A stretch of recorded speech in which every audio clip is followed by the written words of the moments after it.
Hello दोस्तों, आज हमारे थ्योरी ऑफ ऑटोमेटा का टॉपिक है मिले मशीन। पिछले लेक्चरों में हमने देखा कि ऑटोमेटा क्या है, फाइनाइट ऑटोमेटा क्या है, डिटर्मिनिस्टिक फाइनाइट ऑटोमेटा क्या है और नॉन डिटर्मिनिस्टिक फाइनाइट ऑटोमेटा क्या है। आज का जो हमारा टॉपिक है वो है Mealy machine. Hello, I am Shubham, I try to explain theory of automata. आज के टॉपिक में जो जो कंटेंट्स हम कवर करने वाले हैं वो है व्हाट इज़ मिले मशीन क्या है, important terms to Mealy machine, उसके इम्पॉर्टेंट तथ्य क्या क्या हैं, मिले मशीन के टपल कितने हैं। वैसे तो डीएफए एंड डीएफए में हम जानते आए हैं कि 5 टपल्स होते थे, अब इसमें देखेंगे कितने टपल्स होते हैं। Construct Mealy machine equivalent to Moore machine. What is a Mealy machine? A machine which output depends on input and present state is called Mealy machine. देखो, एक सिंगल लाइन की डेफिनेशन है, कुछ है ही नहीं। आउटपुट मतलब इस मशीन का, मिले मशीन कहते हैं कि इसका आउटपुट डिपेंड करेगा प्रेजेंट इनपुट पे और प्रेजेंट स्टेट पे। बस इतनी सी है मिले मशीन। तो फॉर्मूला क्या है कि Z T equal to lambda Q T comma X T, जहाँ Z T be the output function, Z T output function है, क्यू टी प्रेजेंट स्टेट है और एक्स टी प्रेजेंट इनपुट है, और lambda is called output function, जहाँ lambda output function है। Important terms क्या हैं मिले मशीन के कि output depends on present state as well as present input. If input change output also change. तो ये तो है ही है। जब देखिए, जब आउटपुट मिले मशीन का जो आउटपुट है वो डिपेंड कर रहा है प्रेजेंट स्टेट और उसके इनपुट पे। यदि इनपुट ही चेंज हम कर देंगे तो आउटपुट तो चेंज हो ही जाएगा। ठीक है। दूसरा क्या है कि less number of state are required. इसमें लेस नंबर ऑफ स्टेट को रिक्वायर्ड होती है, बहुत ज़्यादा स्टेटस इसमें नहीं होना चाहिए। There is a more hardware requirement for circuit implementation. They react faster to input. ये रिएक्ट करता है फास्टर टू इनपुट, जैसे इनपुट मिला तुरंत रिएक्ट करता है। Output is placed on transitions. It is a difficult to design. ये थोड़ा सा डिफ़िकल्ट है डिज़ाइन करने में। मिले मशीन टपल, देखिए, it can be represented by a 6 tuples. हमने डीएफए और एनडीएफए में पढ़ा है कि वहाँ पे सिर्फ 5 टपल्स होते थे। क्यू होता था, सिग्मा था, डेल्टा था, क्यू ज़ीरो था और एफ था। ठीक है, पर यहाँ पे क्या है, यहाँ पे 6 टपल्स हैं। अच्छा, उसका कारण भी है। यहाँ पे जो मिले मशीन है वो कह रही कि वो इनपुट और स्टेट दोनों पे डिपेंड कर रहा है उसका आउटपुट। तो देखते हैं कौन कौन से 6 टपल्स हैं। क्यू है, Q finite set of state को रिप्रेजेंट कर रहा है। Sigma finite set of input alphabet को रिप्रेजेंट कर रहा है, और O finite set of output alphabet को। देखिए यहाँ पे ओ बढ़ गया, ओ से आप आउटपुट याद रख सकते हो आराम से। ठीक है, O for output, finite set of output alphabet.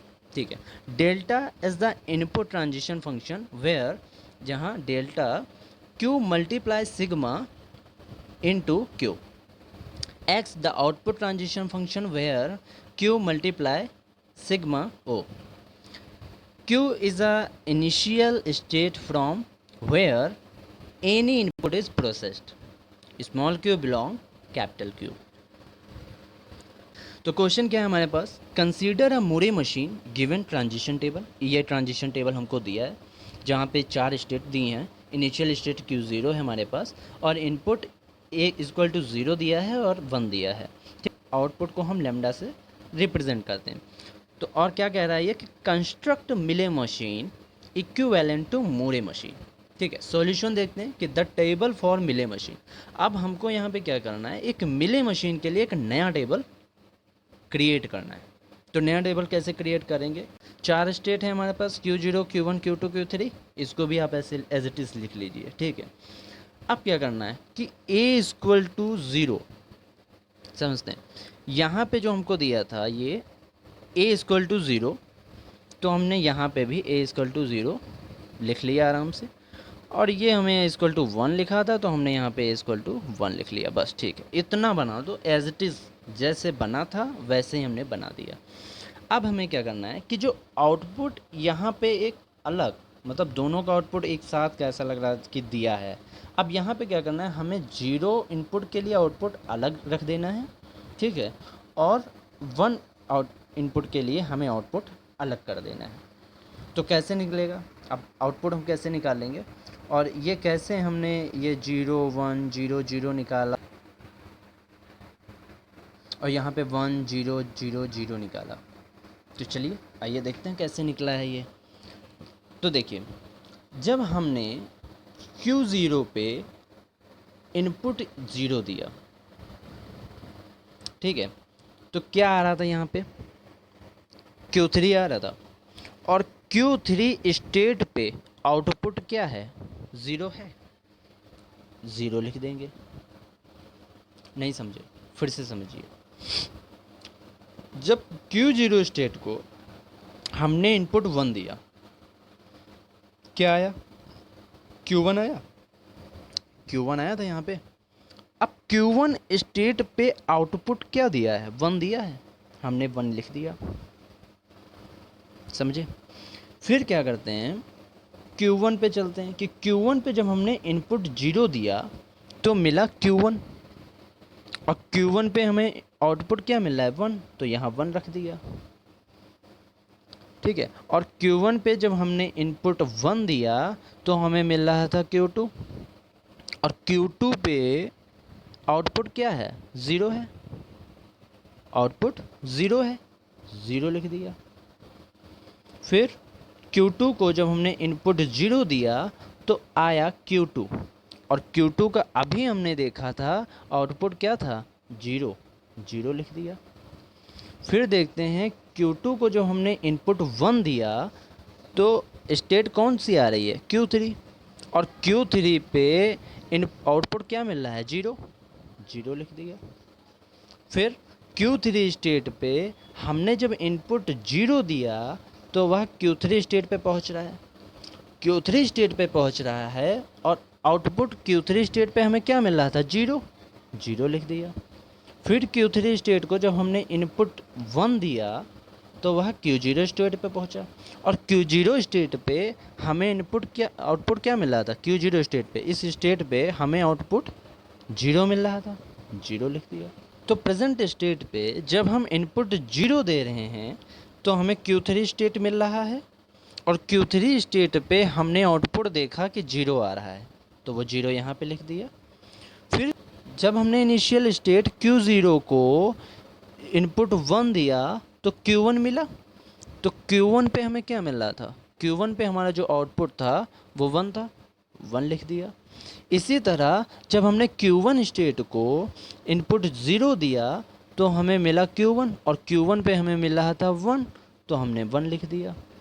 और Q1 स्टेट को जब हमने 1 इनपुट दिया तो वह Q2 स्टेट पे पहुंचा, और Q2 स्टेट पे हमें क्या मिल रहा है, 0 मिल रहा है, हमने 0 लिख दिया। इसी तरह Q2 स्टेट पे जब हमने इनपुट 0 दिया तो हमें Q2 मिला, और Q2 पे हमने देखा था 0 मिल रहा है, 0 लिख दिया। और Q2 पे जब हमने इनपुट 1 दिया तो हम वह Q3 स्टेट पे पहुंचा, और Q3 स्टेट पे हमको 0 मिल रहा था, हमने 0 लिख दिया। और Q3 स्टेट को जब हमने इनपुट 0 दिया तो वह Q3 स्टेट पे ही पहुंचा, और Q3 स्टेट पे हमें इनपुट 0 मिल रहा था, हमने इनपुट 0 लिख दिया। इसी तरह जब हमने Q3 स्टेट को इनपुट 1 दिया तो वह Q0 मिला, और Q0 पे हमें आउटपुट क्या मिल रहा है, 0 मिल रहा है, हमने 0 लिख दिया। तो मिले मशीन का जो हम टेबल बनाएंगे वो इस तरह बनाएंगे। तो चलिए देखते हैं मिले मशीन का ट्रांजिशन डायग्राम हम कैसे ड्रॉ करेंगे।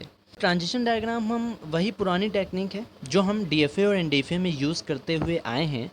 ये 4 स्टेट दी हैं तो वो पहले हमने 4 स्टेट बना ली, ठीक है, ये 4 स्टेट हमने बना लिया।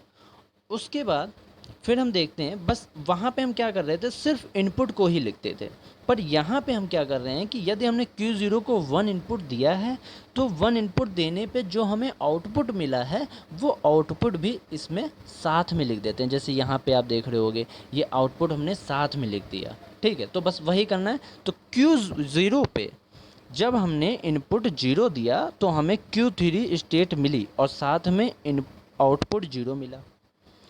तो Q0 जब हमने 0 दिया तो हमें Q3 मिला और Q3 स्टेट मिला और आउटपुट क्या मिला 0। तो इनपुट और आउटपुट साथ में लिख देते हैं। इसी तरह जब हमने Q0 इनिशियल स्टेट को 1 इनपुट दिया तो हमें आउटपुट क्या मिल रहा है 1, और Q1 स्टेट पे वो जा रहा है। तो हमने 1 इनपुट दिया तो वह Q1 पे जा रहा है और 1 इनपुट पे 1 आउटपुट मिल रहा है, हमने लिख दिया। इसी तरह Q1 स्टेट को जब हमने इनपुट 0 दिया तो हमें Q1 मिला और Q1 के साथ साथ आउटपुट 1 मिला। तो इसी तरह Q1 और आउटपुट हमें 1 मिला, यह हम देख सकते हैं आराम से। फिर हम Q1 को जब हम इनपुट 1 दे रहे हैं तो हमें आउटपुट 0 मिला और वो जा कहाँ रहा है Q2 पे। इनपुट 1 देने पे हमें आउटपुट 0 मिला और वह Q2 स्टेट पे जा रहा है। इसी तरह Q2 स्टेट को जब हमने इनपुट 0 दिया तो वह Q2 स्टेट पे जा रहा है और जो आउटपुट आ रहा है वो आ रहा है 0। तो ये देखिए Q2 को जब हमने 0 दिया तो वह Q2 स्टेट पे गया और आउटपुट क्या आया साथ में 0 आया। Q2 को जब हमने इनपुट 1 दिया तो हमें क्या मिल रहा है Q3 मिल रहा है और आउटपुट 0 मिल रहा है। तो ये देखिए यहाँ पे हम गए, हमने 1 इनपुट दिया, आउटपुट हमें 0 मिला और गया वो Q3 स्टेट पे। इसी तरह Q3 स्टेट को जब हमने इनपुट 0 दिया तो वह Q3 स्टेट के साथ साथ हमें इनपुट 0 दे रहा है, मतलब अपने ही स्टेट को वापस लौट आया। जब हमने इनपुट 0 दिया तो अपनी स्टेट पे आ गया और आउटपुट क्या मिला, आउटपुट हमें 0 मिला तो हमने साथ में लिख दिया। इसी तरह जब Q3 स्टेट को हमने इनपुट 1 दिया तो वह Q0 पे जा रहा है और साथ में आउटपुट क्या है 0 है। इसी तरह जो 1 देने पे हमें क्या मिल रहा है आउटपुट 0 मिल रहा है और Q0 स्टेट पे जा रहा है। तो इसी तरह से हम ट्रांजिशन डायग्राम मिले मशीन का डिज़ाइन करते हैं। सो नेक्स्ट लेक्चर में हम देखेंगे मूरे मशीन क्या है, important terms of Moore machine tuple और construct Moore machine equivalent to Mealy machine. अभी हमने देखा है कि मिले मशीन को मूरे मशीन के इक्विवेलेंट कैसे करना है और इस आने वाले लेक्चर में हम देखेंगे कि मूरे मशीन को मिले मशीन के इक्विवेलेंट कैसे करेंगे। सो कैसा लगा हमारा लेक्चर प्लीज़ कमेंट करके बताइए और वीडियो को लाइक कीजिए, शेयर कीजिए और हमारे चैनल को सब्सक्राइब कीजिए। Thank you very much.